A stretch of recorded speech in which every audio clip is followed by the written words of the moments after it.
Hi guys. तो ये मेरा एलोवेरा का प्लांट है। हालांकि बहुत ज़्यादा अच्छे से अच्छी हालत में और हेल्दी था, पर अब इसकी लीव्स जो है इनमें गैस कीजिए क्या हुआ है। ये ऑब्वियसली ओवर वाटरिंग की वजह से ही हुआ है। जैसा कि हम सबको पता है कि एलोवेरा एक सकुलेंट है, इससे ज़्यादा पानी नहीं चाहिए, पर एटलीस्ट वंस अ वीक हमें इसमें वाटरिंग करनी होती है, क्योंकि इसकी मिट्टी बहुत ज़्यादा ही ड्राई हो जाती है। तो ऑब्वियसली इसमें जेल बनेगा, थोड़ा पानी हमें देना ही होता है। हर प्लांट में हमें थोड़ा पानी देना होता है, वरना वो सूख जाता है। तो मैं वंस अ वीक ही इसे पानी देती थी, कभी कभी 10 दिन में एक बार भी देती थी। सब कुछ परफेक्टली फाइन था। 4-5 महीने से प्लांट मेरे पास था। पहले बहुत ज़्यादा छोटा प्लांट था, बहुत ज़्यादा। धीरे धीरे इसकी लीव्स नई आती गई, ग्रो होती गई, और ये काफ़ी ज़्यादा थिक लीव्स हो गई थी। बट अभी आपको ये मैं दिखा नहीं पाऊँगी कैसे कितनी अच्छी लीव्स थी। बट ये इसकी काफ़ी छोटी लीव्स थी, और इसके नीचे से बहुत सारी लीव्स आ रही थी, जो कि अभी ड्रूप हो रही है क्योंकि इनमें पानी भर गया है। अब मैं आपको बताती हूँ हुआ क्या था। तो ये जो पॉट है, इसमें जब मैं पानी डालती थी तो ये नीचे नहीं आता था। मतलब जनरली हम इतना वाटर करते हैं कि पानी थोड़ा नीचे आ जाए, ताकि हमें पता चले कि हाँ, हमने इसे अच्छे से पानी दे दिया, इसकी सारी रूट्स को पानी मिल गया है। पर नहीं आता था अच्छे से पानी नीचे तक। तो मैं वैसे इसे थोड़ा सा पानी देती थी और ठीक है, मतलब काफ़ी मैं इसको थोड़ा इतना इतना यहाँ तक मैं इसे भर देती थी, और वो धीरे धीरे धीरे धीरे आता रहता था। तब तक मैं अपने बाकी प्लांट्स जो हैं, जो मैंने ऐसे ही, ये मेरा टेरेस है और मैंने इतनी ज़्यादा धूप में से नहीं रखा है क्योंकि इसे इतनी ज़्यादा सनलाइट की ज़रूरत नहीं है। तो जब तक इसका पानी अच्छे से अंदर जाता था, बाकी सारे जो मेरे ये प्लांट्स हैं उन सबको मैं पानी देती थी।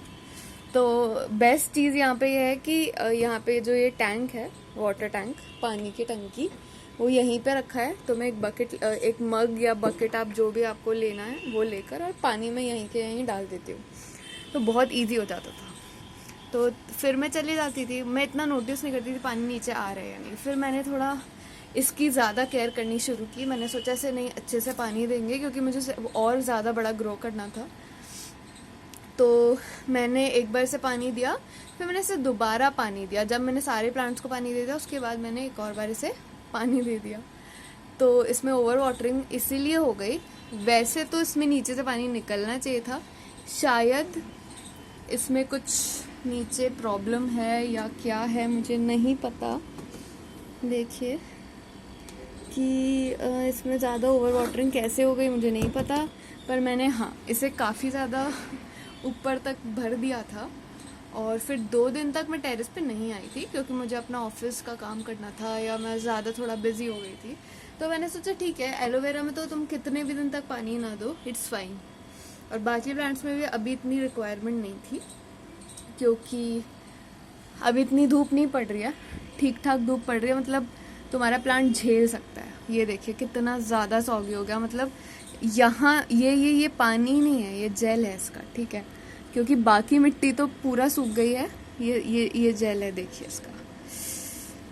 ये देखिए, ये जो ये वाइट वाइट हो रहा है ना, ये जैसे अपनी स्किन में हो जाता है ना कभी कभी, जैसे कुछ पिंपल टाइप हो जाते हैं और वो पानी उसमें भर जाता है, तो उस टाइप का ये मुझे बिल्कुल लगा। इतना ज़्यादा मूड ऑफ हो गया जब मैंने इसे सुबह देखा, क्योंकि काफ़ी अच्छा लगता है जब तुम्हारा प्लांट हेल्दी होता है, ग्रो करता है। ये नर्सरी पॉट ही है जिसमें मैं इसे लाई थी, उसी में ये ग्रो हो जा रहा है। क्योंकि जो तुम्हारा एलोवेरा का प्लांट होता है उसे रूट बाउंड होना अच्छा लगता है। और सबसे ज़्यादा खुशी जब मुझे हुई थी तब थी कि मैंने इसे 4-5 मंथ अच्छे से केयर किया। मतलब केयर नहीं, इसका केयर यही है कि इसका कम केयर करो। और इसमें एक छोटा सा, ये देखो कितना ज़्यादा क्यूट पप निकल के आया था। ये पप मुझे नहीं पता था कितने टाइम में आता है, क्या है, क्योंकि मुझे एलोवेरा के साथ कोई एक्सपीरियंस नहीं था ज़्यादा। तो जब ये पप निकल के आया, ये फर्स्ट था। और मतलब मुझे पहला कोई प्रायर एक्सपीरियंस है नहीं प्लांटिंग में, तो मैं काफ़ी रिसर्च करती रहती हूँ। और इस वजह से जब मैंने पहला ये देखा एलोवेरा का पप, मैं बहुत ज़्यादा एक्साइटेड थी, खुश थी कि फाइनली मेरी मेहनत रंग लाई। और आज देखो, आफ्टर 2 months मे बी, और 1 month after I saw the पप, मैंने ये देखा। तो ठीक है, गलतियाँ होती रहती है, हो गई गलती। ओवर वाटरिंग नहीं करनी है। क्यों नहीं करनी है आज मुझे ये समझ आ गया। वैसे तो मैं नहीं करती हूँ ओवर वाटरिंग, नॉर्मल ही मैं वाटरिंग करती हूँ, ना ज़्यादा अंडर वाटरिंग होने देती हूँ, ना ज़्यादा ओवर वाटरिंग। पर ये देखिए, अब इसका क्या करना है। पहले मैं सोची थी इसे धूप में ही छोड़ दें, तो लेट्स सी। ये जैसे वो जो स्पॉट है दिख रहा है, तो हाँ, तो उस स्पॉट पे कुछ घंटों की धूप भी आती है और फिर शेड भी रहता है। तो इस स्पॉट पे क्या है, यहाँ पर क्या है, ये वॉल आ गई है, तो इस वजह से इसमें इतनी धूप नहीं आ पाती है जितनी इसको रिक्वायरमेंट है। यहाँ परफेक्ट ग्रीन लश थिक मेरी लीव्स आ रही थी प्लांट में, कोई दिक्कत नहीं थी। तो ये परफेक्ट मुझे एरिया मिल गया था। पहले मैं इसे इधर रखती थी, इधर, तो इस जाली की वजह से काफ़ी धूप आती थी, तो इसकी जो पत्तियां हैं वो ब्राउन हो गई थी। और पहले मैंने यहाँ पर भी रखा था, तो लेट्स सी, ये स्पॉट बिल्कुल सही था। और अभी मैं सोच रही हूँ कि क्या करूँ, लेट्स सी। दूसरा ये था कि मैं इतनी ज़्यादा एक्साइटेड थी कि मैंने ये जो क्यारी है ना, मेरे पास क्या पॉट्स की थोड़ी कमी हो गई थी, और फिर मैंने सोचा अब इतना अच्छा एलोवेरा ग्रो हो रहा है, इतना अच्छा प्लांट है, फ़ायदा करता है, वाटर प्योरीफाई करता है, और बेसिकली अच्छा है। और मतलब जब मुझे इसकी एक्चुअली ये बहुत अच्छे से वाइल्ड ग्रोथ करता है, तो मुझे वो जो वाइल्ड ग्रोथ है वो देखनी थी, मुझे खुद के घर में वो ग्रो करना था। तो इसीलिए मैंने सोचा कि क्यों ना और एलो प्लांट्स लगाए जाएं। तो मैं ऐसे गार्डन में से कुछ एलोवेरास तोड़ लाई, मैंने ख़रीदे नहीं इस बार। ये वाला जो प्लांट है वो मैंने ख़रीदा था। तो फिर मैंने सोचा कि ये जो आपको दिख रही है इतनी सारी, ये इसे हम बोलते हैं तगारी। तो मैं राजस्थान की हूँ, तो हमारे यहाँ तो इसे तगारी ही बोलते हैं।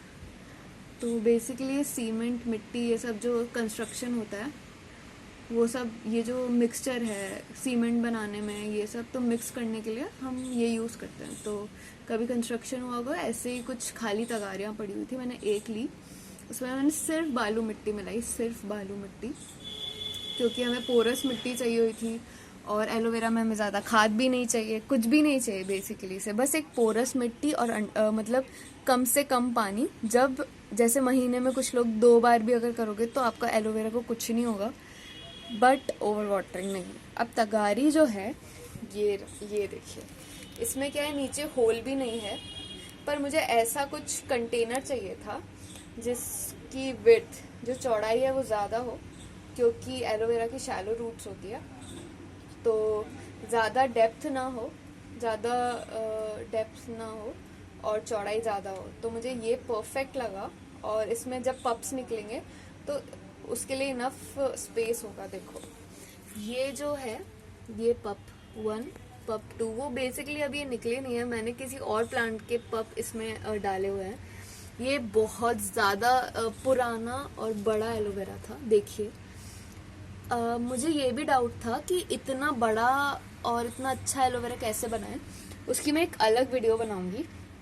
पर अभी आप ये देखिए, इसकी डिटेल मैं आपको बहुत अच्छे से बाद में दूसरी वीडियो में दे दूँगी। पर ये जो है, इसका अभी क्या करें। पहला मैं सोच रही हूँ कि आप इसको एक बार धूप में रख के ट्राई कर सकते हैं कि इसका जल सूखता है कि नहीं। पर ये देखिए, ये जो इसकी लीफ है, ये ऑलमोस्ट जा चुकी है, इसका आप कुछ ही नहीं कर सकते हो। तो हम इसे वैसे हटा सकते हैं, बेसिकली इसको हटाने की, काटने की ज़रूरत नहीं है, ये अपने आप ही चला गया। ये देखो, इसका कुछ नहीं कर सकते, पूरा मर चुका है। ये लीफ मर चुकी है, प्लांट अभी भी है थैंकफुली। तो ये सारे मैं हटा दूंगी। शिट, ये इसका इतना ज़्यादा जो जेल था, आपको दिख रहा होगा जेल, तो अब कुछ नहीं बचेगा उसमें। अच्छे से इसको हटा दें। और मैं सोच रही हूँ कि ये 2 लीव्स मैं रहने दूँ, क्योंकि मुझे लगता है कि अभी तक ये फटी नहीं है, मतलब कहीं से हो सकता है शायद ये रिकवर हो जाए। मैं सोच रही हूँ उसको थोड़ी देर धूप में रखूँगी और पानी बिल्कुल नहीं दूंगी, और फिर देखती हूँ मैं क्या होता है। तो मैं अभी इसको कुछ देर के लिए, ये जो है ये देखिए, ये मैंने यहाँ से हटा के यहाँ शिफ्ट कर दिया। लेट्स सी, 1 दिन देखूंगी, 2 दिन देखूंगी कुछ होता है या नहीं, क्योंकि अब इसकी ये जो लीफ है ये इतनी ख़राब भी नहीं है। मतलब हाँ ठीक है, पानी भर गया है, पर हो सकता है कि पानी वापस ठीक हो जाए, ये अपने आप को हील कर पाती है या नहीं कर पाती है, वो हम नेक्स्ट अपडेट में देखेंगे। पर इसमें बहुत ज़्यादा पानी भरा हुआ है और ये पूरी ख़राब हो चुकी है वैसे तो, but still I don't want to give up on it. और मुझे ट्राई करना है, मुझे देखना है कि इसका कुछ हो सकता है कि नहीं। तो ऐसा नहीं किया मैंने कि मैंने इसको पूरा स्क्रीचिंग सनलाइट में रख दिया कि बहुत ज़्यादा सनलाइट आती है। यहाँ पर मिनिमम या मैक्सिमम आप कह सकते हैं 2-3 घंटे की ही आती होगी, इसको डायरेक्ट सनलाइट मिलेगी, ज़्यादा सनलाइट नहीं मिलेगी। और ये जो कचरा है, अब ऑब्वियसली इसका हम यूज़ भी नहीं कर सकते हैं, तो हम इसे फेंक देंगे और देखते हैं हमारे एलोवेरा का क्या होता है। थैंक यू फॉर वॉचिंग, और अपडेट लेते हैं हम नेक्स्ट वीडियो में। मैं भी अभी 3-4 दिन वेट करूँगी और इन लीव्स को ऐसे रहने दूँगी, पानी बिल्कुल नहीं डालूँगी, और उसी स्पॉट पे रहने दूँगी जहाँ ज़्यादा धूप भी नहीं, मेरे को कम, मैं एकदम से इसकी पोजीशन चेंज नहीं करना चाहती। पता नहीं बाकी लीव्स रेड होने लग जाएगी या क्या, प्लस हमारे इतने बंदर भी आते हैं, तोड़ देंगे पॉट या कुछ भी। तो लेट्स सी, 3 दिन वेट करने में ऐसा मुझे नहीं लगता कि बाकी लीव्स को कुछ अफेक्ट होगा, क्योंकि हमने इसका सॉइल देखा था वो ड्राई ही था। तो जब तक सॉइल पूरा ड्राई है तब तक आपको डरने की कोई टेंशन नहीं है। हमने अभी देखा कि हमारी जो 7 आउट ऑफ 7 लीव्स, उसमें 7 लीव्स थी, 1 हमने निकाल दी है और उसमें से सिर्फ 3 ही ख़राब हुई थी। तो कोई डरने की बात नहीं है, हम वेट करते हैं और देखते हैं। Thank you guys, thank you for watching.